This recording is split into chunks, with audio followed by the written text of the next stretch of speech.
আনন্দ কর, আনন্দ কর। হবে না বলেছি।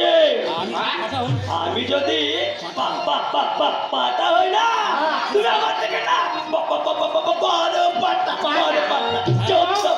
ফেলা দেবো শুয়া। বাপকে পাঠাবো কেন বলবো না? কেন বলবো না? বাপ যদি পাতা হয় তাহলে এরকম পাতা ছেলে জন্ম দেয়। শুয়া ফেলা দেবো। বাপকে পাঠাবো না, তো 14 গোষ্ঠী। চোদ্দ গোষ্ঠী কথা করে মা।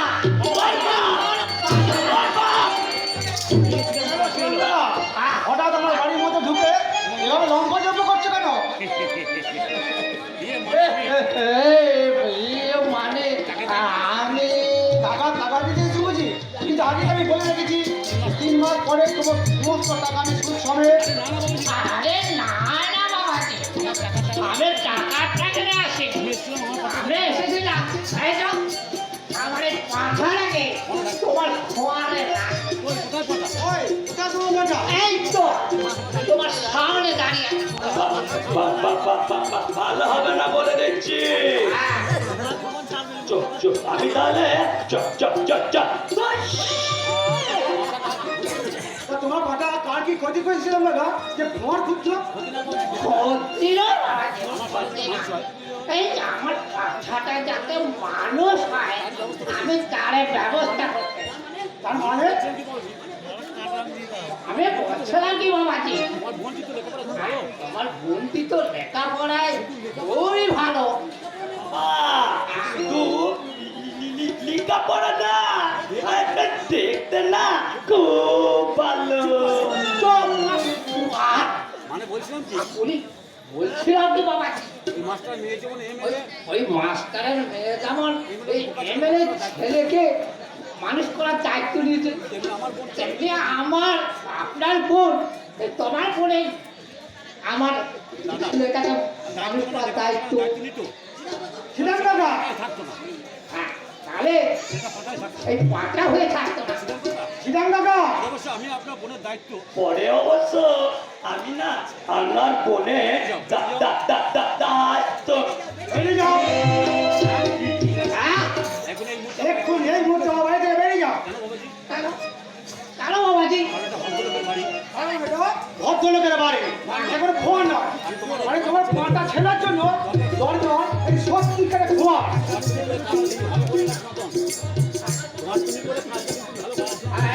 তুমি করে কাজটা কিন্তু ভালো করলে না সনাতন। ভালো মন্দ বোঝার মতো বিবেক বা বুদ্ধি তোমার আছে ছিলাম দাদা। আর তা যদি থাকতো তাহলে এমন একটা অদ্ভুত প্রস্তাব নিয়ে হাজির হয়ে যেত। এই ভোট প্রস্তাব কি বলছো বাবা? আমরা হলো প্রতিবেশী, এই পরে সমস্যা নিজে থেকেই তো পাঠিয়ে দিতে হবে। আর তোমার বোনটি লেখাপড়ায় অত্যন্ত ভালো, তা তোমার বোনটি যদি আমার এই ছেলেটাকে একটু লেখাপড়া শিখিয়ে দেয় তাতে ক্ষতি কি গেলা? আপনার বোন আমাকে লেখাপড়া শিখিয়ে দেবে আর আমি আপনার বোনকে না প্রেম করা শিখিয়ে দেবো। হ্যাঁ, বড় বেফাস কথা বলেছে বাবাজি। তা নিজের পাঠা টাকা বলি গাছের গোড়া থেকে চলে একেবারে ডালের চার একেবারে রাস্তা করে। এক্ষুনি তোমার ছেলেকে এখানে বেরিয়ে যাচ্ছিলাম দাদা, যদি খারাপ কিছু হয়ে যাবে। মারবে নাকি? মারবে? চলো বাবা পাল্লাই।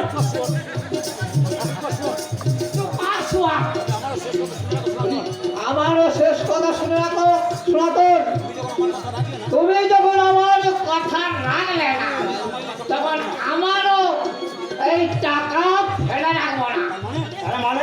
তার মানে এই 7 দিনের মধ্যে সুদি সবে আমার এই 50,000 টাকা আমার চাই। চাই চড়াই মাথা চলো চলো বাবা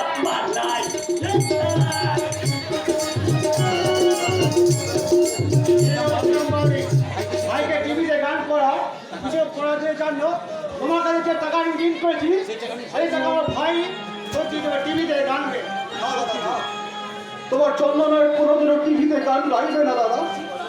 তার শিল্পী হওয়ার স্বপ্ন চিরকাল শুধু স্বপ্নই থেকে যাবে দাদা, চিরকাল শুধু স্বপ্ন থেকে যাবে। কি আবার তোমার কথা বলছিস তুই? তোকে টিভি গান গাইবার সুযোগ করে দেওয়ার জন্য আমি শ্রীরাম বাড়ির কাছ থেকে চড়া সুদে 50,000 টাকা ধার করে এনে তোর হাতে তুলে দিচ্ছি। আর এখন তুই যদি টিভিতে গান না করি তাহলে তুমি কেমন করে শোধ করবো রে ভাই? জানি না দাদা, জানি না, আমি কিচ্ছু জানি না। শিল্পী হওয়ার স্বপ্ন আজ আমাকে সর্বশান্ত করেছে। ওই উচ্চাসার অনিতাবে আজ আমাকে সর্বনাশার অন্ধকারে টেনে নিয়ে গেছে। তাই তো ভুল পথে ছুটে জীবনের কুল কুল তুকুল হারিয়ে আমি শুধু ভিখারি হয়ে ফিরে এসেছি দাদা। এ তুই কি বলছিস চন্দ্র? টিভিতে গান গাইবার ব্যাপারটা মিথ্যে দাদা, মিথ্যে। সে কি? হ্যাঁ, একটা দুষ্টু চক্র টিভিতে গান গাইবার মিথ্যে প্রতিশ্রুতি দিয়ে আমার মতো অসংখ্য সহজ সরল ছেলেদের ফাঁদে ফেলে। আর তারপর তাদের কাছে হাজার হাজার টাকা হাতিয়ে নিয়ে নির্দিষ্ট দিনের অনেক আগেই সব কিছু গুটিয়ে নিয়ে এখান থেকে গান আঁকা দিয়ে দেয় দাদা। ফলে তো সে তোমার বাংলা টিভি চ্যানেল আসলে আমার মতো ছেলে ধরার ফান দাদা। আর সেই 50,000 টাকা সেই ফাঁদে পরেই বাটপাড়ি হয়ে গেছে দাদা। না না, এ হতে পারে না, কিছুতেই না, কিছুতেই না। এতগুলো টাকা যদি এভাবে চলে যায় কোথা থেকে আমি টাকা শোধ করবো রে ভাই? জানি না দাদা, জানি না। ওগো ঈশ্বর, আর কত ভর্তির পরীক্ষা নেবে ঠাকুর?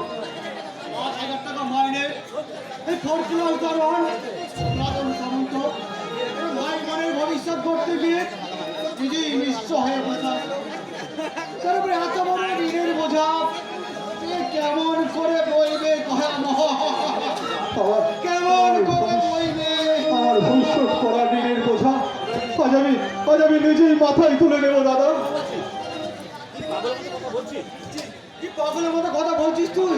হ্যাঁ, পাগলের মতো এই আলে আর পিছনে ছুটে এতদিন আমি যে ভুল করেছি সে তার প্রায়শ্চিত্ত আজ আমি নিজেই করবো দাদা, আজ আমি নিজেই করবো। ওই শিল্পী হওয়ার স্বপ্নকে আজ আমি চিরতরে ছুটি দিয়ে দিলাম দাদা। গান গাইবার আগুন ইচ্ছাকে ত্যাগ করে উপার্জনের পথ বেছে নিতে আজ আমি সব কিছু গান ছেড়ে দিলাম দাদা, এতে কি ছেড়ে বলছিস দিলাম। ছাতা? এতে কি বলছিস? তোর গান না শুনলে আমার যে কোনো কাজে মন বসে না। আর দাদা সারাদিন অক্লান্ত পরিশ্রম করে এসে যখন বাড়ি ফেরি তোর গানটা শুনে দাদার যে একটু মনে শান্তি পায়। কিন্তু যে গান আজ আমাকে সর্বশান্ত করেছে সে গান আর আমি কোনোদিন গাইবো না রে বোন, কোনোদিন গাইবো না। ছোট্ট এটা আমার কঠোর প্রতিজ্ঞা। এই যে বাবা মশাইরা আপনারা শুনছেন, আমি ফোরক্লাস দারোয়ান সনাতন সামন্ত বলছি। আমার ভাই টিভিতে গান গাইবে, আপনারা সবাই শুনবেন। এই যে নগরপুর আব্দুল ভাই, তোমরা সবাই টিভিতে আমার ভাইয়ের গান শুনতে আসবে। আমার নিজের মায়ের পেটে ভাই, আর আমাকে ফোরক্লাস দারোয়ানের পরিচয় নিয়ে বসতে হবে না। এবার আমার পরিচয় হবে দূরদর্শন শিল্পী চন্দন সামন্তের দাদা। এই মানুষগুলো যখন আমায় জিজ্ঞেস করে বলবে, ওই মানুষগুলো যখন আমায় জিজ্ঞেস করে বলবে কে সনাতন সামন্ত, কবে কোন চ্যানেলে তোমার গান গাইবে, তখন আমি তাদের কি উত্তর দেবো বল? তখন তুমি বলবি হয়তো টিভিতে গান গাইবার কথা ছিল সে ওটা তো মারা গেছে বাবা।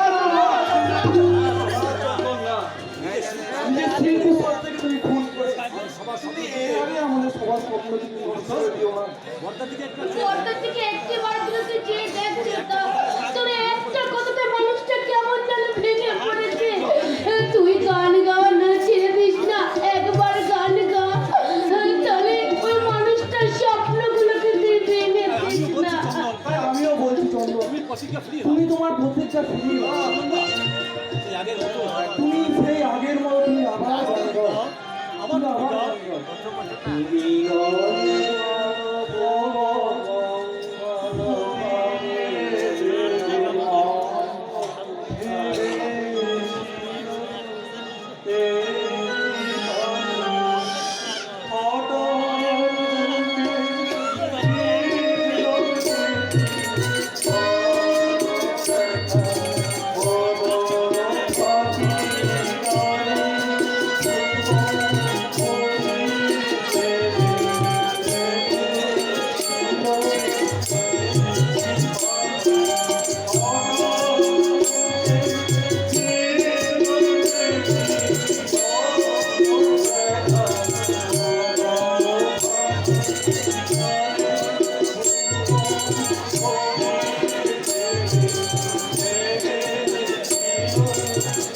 যেও না চন্দ্র, কেউ না চন্দন বা, চন্দন চন্দন চন্দন, চন্দন। দেখা দেখি হতে পারে কখন যে কি করে বসে এরপরে যে হতভাগা ঠিক করে, তা ঠিক নেই তা ঠিক নাই। এতগুলো টাকা খোয়া এতগুলো টাকা খরচকে ওদের ভালো বন্ধু ওর ভালো মন্দ বিবেক বোধ সব হারিয়ে বসেছে। হত ভাগা ওরে হতভাগা, গেছে না যেতে যা গেছে তা যেতে দেয় না। আমি তো এখন বেঁচে আছি। চন্দন, চন্দন, ওরে হতভাগা চন্দন। কথা তুমি আমার কোথায় চললে দাদা, ও দাদা, তুমি আমার কোথায় চললে বলো তো? সত্যি এই ভাই বোনের প্রতি এত করতে করতে মানুষটা আজ নিঃশেষ হয়ে পড়েছে। সংসার পর্যন্ত করলো না, এই সংসারের জন্য শুধু দিয়েই গেল, বিনিময়ে সে কিছুই পেল না।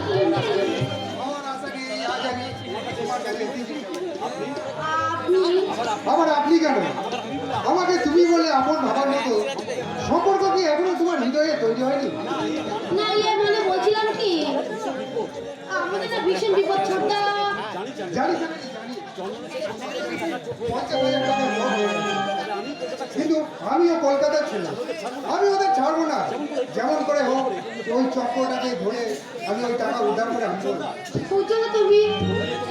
হ্যাঁ, ও নিয়ে তুমি তুমি একদম চিন্তা করো না। হ্যাঁ হ্যাঁ, বাড়িতে কাউকে দেখছি না তো। তোমার দাদারা বুঝি বাড়িতে না নেই? না, বাড়িতে কেউ নেই, বাড়িতে আজ আমি একাই আছি। তাহলে তাহলে একটা কথাই মেনে ফেলি। কথাটার মানে কি? আমার আমার ফাঁকা মনে জ্ঞান বাজে আঁকা ছবিটাকে জীবন্ত করতে আজ আমি তোমায় একটা প্রস্তাব দিতে চাইছিলাম। আর আমার প্রস্তাব যদি তোমার পছন্দ হয় তাহলে তুমি আমায় জানাবে। আর পছন্দ না হলে?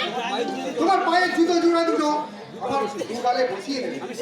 আমি সেটাকেই আমার পরম পাওনা হিসাবে আজীবন স্মৃতি হিসাবে মনে রাখছি। আরে ছি, ছি, ছি, ছি, কি বলছো বলো তো দাদা? আরে কি আমার প্রস্তাব দেবে যাতে এত এমন কথা বলছো তুমি? ভূমিকা না করে আমি তোমায় সোজাসুজি বলছি জানো না। আমি তোমাকে ভালোবাসি। ওর জন্য তুমি আমি তোমাকে বিয়ে করতে চাই। কিন্তু কোনো কিছু নাই। আমি তো আগেই তোমাকে অপশন দিয়ে রেখেছি, হয় স্বাগতম না হয় জুতোর বাড়ি। তাহলে কোনটা দিতে চাও জানি? আমি চলি না, যাও। তোমার হৃদয়ে আমার জায়গা। ছাড়ো, কি করছো বলো তো? আরে এক্ষুনি কেউ এসে পড়বে, লজ্জায় যে আমার মাথাটা কাটা যাবে। আমি আমার অস্থি মর্যাদা মাকে ফিরিয়ে এক সর্বসুখ এই তুমি কি বলছো? এ তুমি কি বলছো উজ্জ্বলদা? ভালোবাসা প্রথম দিন থেকে আমাদের প্রথম ভালোবাসাটাকে প্রথম ঠিক আছে আর জীবন নিয়ে পড়ে গেছে এমন আমার ভীষণ ভয় করছে উজ্জ্বলদা। বিয়ের আগে এইসব মহাপাপ। কিসের পাপ জানেন? আমরা যে হবো স্বামী স্ত্রী, স্বামী স্ত্রী মতো তাহলে স্বামী স্ত্রীর মধ্যে কোনো মেলামেশাটা কোনো পাপ না। এসো প্রিয়তমা, এসো এসো প্রিয়তমা, এসো এসো। বেশি ভালো শুধু তোমাকে, আজও ভালোবাসি তোমাকে, বাসবো ভালো চিরদিন। শুধু তোমাকে, শুধু তোমাকে।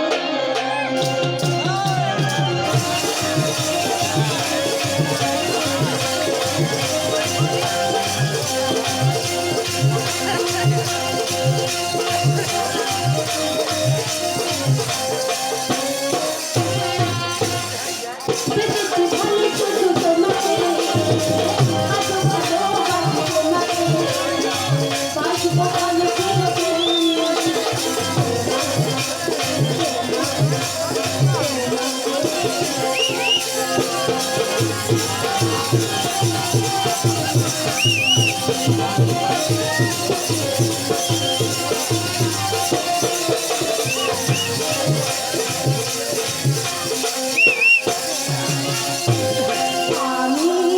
আমি তোমাকে ছাড়া কিছু জানি না, তোমাকে ছাড়া কিছু বুঝি না, তুমি আমার জাতি। আমি তোমাকে ছাড়া কিছু জানি না, তোমাকে ছাড়া কিছু বুঝি না, তুমি আমার জাতি। তুমি আমার ভালোবাসা, তুমি আমার ভালোবাসা, তুমি যে আমার জীবন, তুমি যে আমার জীবন। ভালোবাসি তোমাকে, আজ ভালোবাসি তোমাকে, বাসবো ভালো চিরদিন।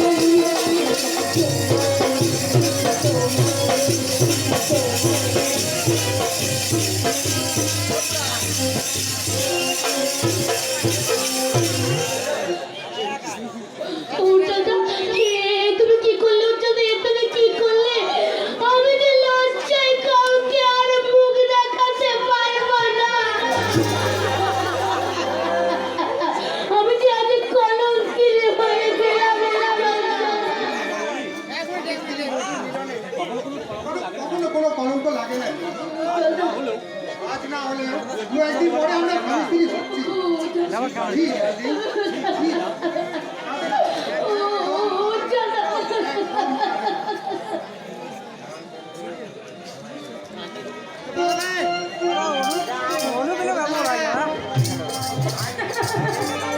স্বীকৃতি পেয়েছি, আজ আমি স্বীকৃতি পেয়েছি।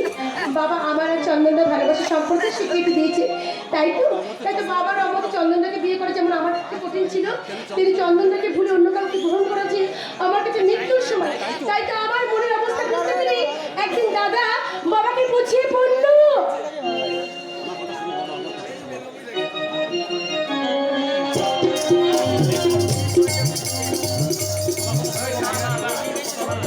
আমার কথা তুমি একবার শোনো। তাই পাচ্ছি ইঞ্জিনিয়ার কিন্তু কিন্তু আমি বলছিলাম কি বাবা, এই ব্যাপারে একবার তোমার চেতনার মতামত নিয়ে কি ভালো হতো? না না না না, আপত্তি হয়তো করবে না, কিন্তু আমার মনে হয় চেতনা একজনকে ভালোবাসে। কি বললি? দুঃখ করো না বাবা, দুঃখ করো বাবা, দুঃখ করো। নিজের ইচ্ছের নিজের ইচ্ছে বিরুদ্ধে যে চেতনা হয়তো তোমার পছন্দের পাত্রকে বিয়ে করবে, কিন্তু পরে কতখানি সত্যি হবে? পরে সে কতখানি সত্যি হতে পারবে বলতে পারছি না। ভেবে দেখেছো? তাই বলছিলাম চেতনা বলতে আমার পূর্ণ আস্থা। পূর্ণ আস্থা আছে। চেতনা কেন আমি জানি আমার ছেলে মেয়েরা কোনো অন্যায় কাজ করতে পারে না। এই চেতনার ইচ্ছাকে আমি মেনে নিই। সেটা তোমারই প্রিয় ছাত্র বাবা। হ্যাঁ, তোমারই প্রিয় ছাত্র। আর আমার কাছে বন্ধু চন্দন। না না না, বেশি দিন বেকার থাকবে না, বেশি দিন বেকার থাকবে না। খুব শীঘ্রই ও টিভিতে গান গাওয়ার সুযোগ পেয়েছে গো, আর একটা বড় শিল্পীর স্বীকৃতি পাবে ও। হ্যাঁ। তাই নাকি? কিন্তু বিয়েটা হবে চন্দন শিল্পী হিসেবে স্বীকৃতি পাওয়ার পর।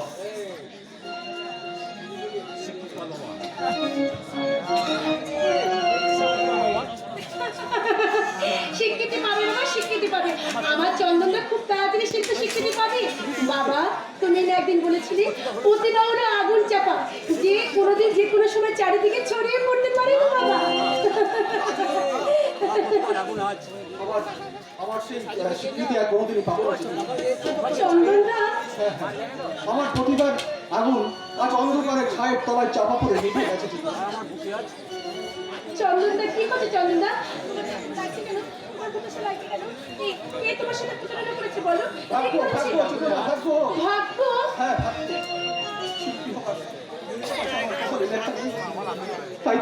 তাই তো দাদার ঋণগ্রস্ত দাদার 50,000 টুপে হয়ে কলকাতার কালো বাজারের কোনো খোলায় দিকে শিল্পী সত্তাকে হারিয়ে আজ আমি একজন সাধারণ বেকার হয়ে ফিরে এসেছি। সাধারণ বেকার হয়ে ফিরে এসেছি।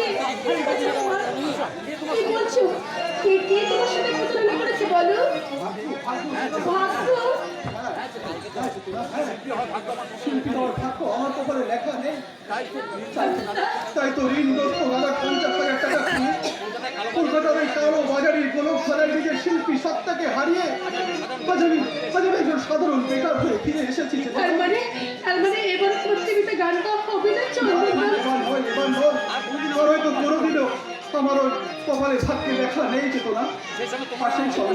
আর সেই সঙ্গে তোমার আমার হওয়ার বাধা আর কোনোদিনও হবে না। কি পাগলের মতো কথা বলছো তুমি? তুমি তো একজন বেকারকে ভালোবাসোনি চেতনা। তুমি একজন ভালোবেসেছিলে শিল্পী সত্তাটাই যদি হারিয়ে যায়, তুমি কি তাকে আর ভালোবাসতে? কেন বাসবো না গো? কেন বাসবো না? আমি তো শুধু শিল্পীকে ভালোবাসিনি, আমি থেকে সত্যিকারের মানুষকে ভালোবেসেছি। হ্যাঁ চন্দ্রদা, সেই মানুষের সুখ, সেই মানুষের সাফল্য যেমন আমার কামনা, তেমনি অপর থেকে তার দুঃখ কষ্ট প্রত্যাশা যন্ত্রণা আমি সে ভাব করে নিতে চাই। কে বলেছে টিভিতে গান না গাইলে শিল্পী হওয়া যায় না? তুমি বিশ্বাস করি না আমি? তুমি নিশ্চয় সাধনা করো, তুমি সাফল্য অর্জন করতে পারবে। তাই তো তুমি আবার নতুন তুমি শুরু করো চন্দনদা। তোমার যে সেই ইচ্ছেটাই আজ মরে গেছে। মরেনি চন্দনদা, মরেনি। তোমার ইচ্ছেটা প্রকাশ পায়নি বলে অন্তত ঘুমবে কাঁদছে। কিন্তু আমি তার কিছু করতে দেবো না, কারণ আমার ভালোবাসা দান করেছি আমি তোমাকে। আমার প্রেরণা তুমি, তাই তো তোমাকে সঠিক পথে নিয়ে যাবো চন্দনদা। আবার যে তোমাকে নতুন করে উদ্যমে শুরু করতে হবে, আবার যে তোমাকে নতুন করে গাইতে হবে। পারছি না, তোমার সেই সাহসটাই হারিয়ে গেছে চেতনা। কেন?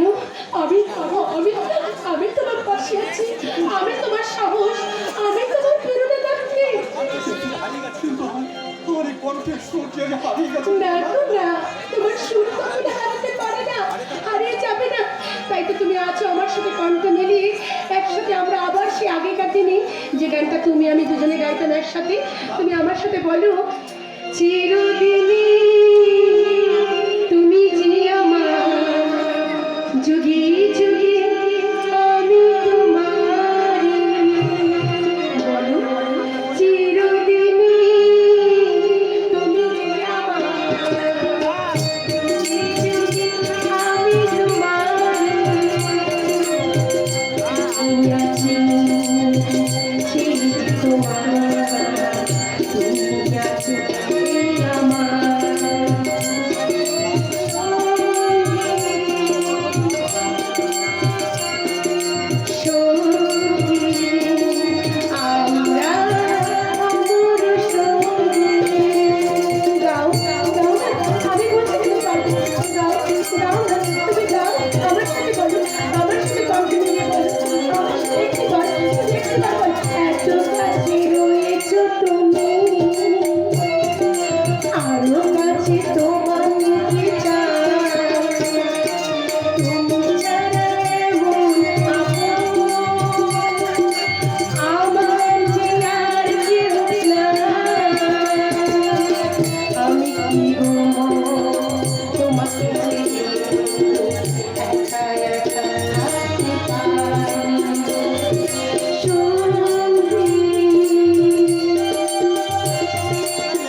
ব্রিটিশটা ফেলে পালিয়ে গেল। কিন্তু কিন্তু কি আছে ব্রিটিশে? নিশ্চয়ই একটা কোনো দুঃখী।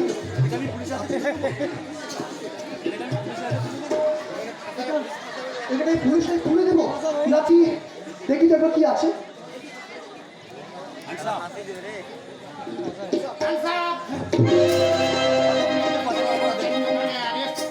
না না না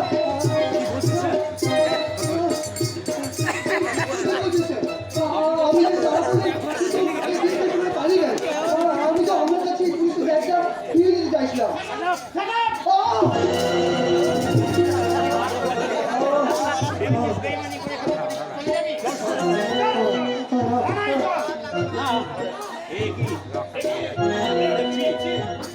হাতে আইনের শিক্ষক কি হয়েছে রে বিবেক?